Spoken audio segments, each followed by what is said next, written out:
বাংলাদেশে আইন আছে, বাংলাদেশে আদালত আছে। পুলিশ সেখানে ওদের সেনাবাহিনী দিয়ে তাদেরকে পিটিয়ে তাদেরকে ছত্রভঙ্গ করে দেওয়া হয়েছে। এই যে আমরা বলি দ্বিতীয় স্বাধীনতা, কোথায় কোথায় দ্বিতীয় স্বাধীনতা? এতদিন আওয়ামী লীগ বলতো মুক্তিযুদ্ধ তার বাপের সম্পদ, আর এখন আমাদের সমন্বয়ক সহ যারা আছে তারা বলে দ্বিতীয় স্বাধীনতা। কিন্তু এই যদি হয় দ্বিতীয় স্বাধীনতা, তাহলে কেন এই শ্রমিকদের উপর আবারও হামলা হয়? আমরা তো চেয়েছিলাম ওই শ্রমিকরা তাদের ন্যায্য দাবি পাবে, আমরা তো ভেবেছিলাম ওই শ্রমিকরা তার ন্যায্য মজুরি পাবে, ওই চা বাগানের যারা শ্রমিকরা আছে, যে যারা আছে সবাই সেইখানে আমাদের নিজেদের অধিকার পাবে। কিন্তু দেখা গেল কি ওই ওই পুরনো মদের, নতুন বোতলের মধ্যে পুরনো মদের মতো।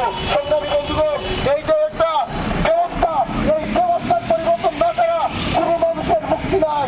এই ব্যবস্থার পরিবর্তন না ছাড়া ওই ভারতের সাথে কোন সরকারের এই সামর্থ্য নাই চুকে চুপ রেখে কথা বলার। সেই জন্য আমরা সমর্থনকে ছাত্রদের আমরা এই দিকে যেমন শিক্ষার্থীদের শিক্ষার দ্বারা কথা বলি, ঠিক তেমনি ভাবে এই দেশের কৃষক, শ্রমিক, মেহনতি মানুষের অধিকার আদায়ের জন্য সকল ধরনের অত্যাচারের বিরুদ্ধে, নির্যাতনের বিরুদ্ধে আমরা যদি সংখ্যায় একজন মানুষ থাকি তাহলেও আমরা সেইখানের মধ্যে তার প্রতিবাদ জানাই।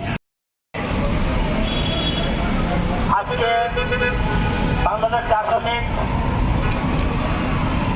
শ্রমিককে হত্যার প্রতিবাদে আমাদের বাংলাদেশ সমাজতান্ত্রিক দল, অঙ্গ সংগঠন, বাংলাদেশ শ্রমিক ফ্রন্ট, ছাত্র ফ্রন্ট এবং উপস্থিত আমার বিভিন্ন সংগঠনের নেতৃবৃন্দ ও সাংবাদিক ভাইরা, আপনারা জানেন গতকাল মৌলভীবাজার জেলায় 10 নং দক্ষিণ বাগ ইউনিয়ন পরিষদের 4 নং ওয়ার্ডে নিউ সমনবাগ চা বাগানে সাবেক ইউপি সদস্য বকির বাগচির ছেলে গোপাল বাগচিকে নির্মমভাবে হত্যা করেছে ভারতীয় বিএসএফ রক্ষা বাহিনী। আমরা ইতিমধ্যে মৌলভীবাজার জেলা সদর হাসপাতালে গিয়েছি, এবং তাদের লোককে এখানে তথ্য নিয়েছি। আমাদের শ্রমিক, সে শ্রমিক আমাদের পাথারিয়া পাহাড়ে বাস কাটার জন্য 3 জন লোক গিয়েছিল, এবং সেই এলাকাটা হচ্ছে ওই ভারতের ওইদিকে বদ্রীঘাট চা বাগান, এদিকে হচ্ছে আমাদের নিউ সমনবাগ চা বাগান।